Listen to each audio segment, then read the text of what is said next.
যদি গোটেই press meat কেইখন চাব খোজে তেওঁ মই কোৱা কথাটোকে কৈ আছে তেওঁ লাহে লাহে পাকিস্তানত যোৱাটো স্বীকাৰ কৰাৰ পথত আহি আছে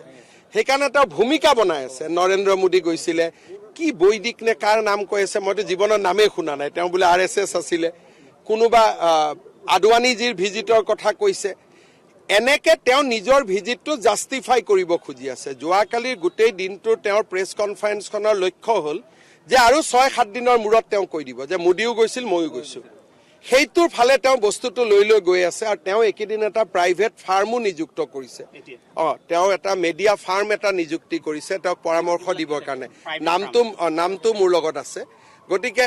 এইবিলাক থাকিলেও কি তাৰো দুটা মোৰ লগতে আহি পৰেগৈ গতিকে এইকেদিন তেওঁ আণ্ডাৰ গাইডেন্স তেওঁ এটা পটভূমি বনাই আছে স্বীকাৰোক্তিৰ পথলৈকে সেইকাৰণে তেওঁ ক'ব লাগে মই পাকিস্তানত যোৱা নাই তেওঁ কৈছে মোদী কিয় গৈছে আৰে মোদী ভাৰতৰ প্ৰধানমন্ত্ৰী আজি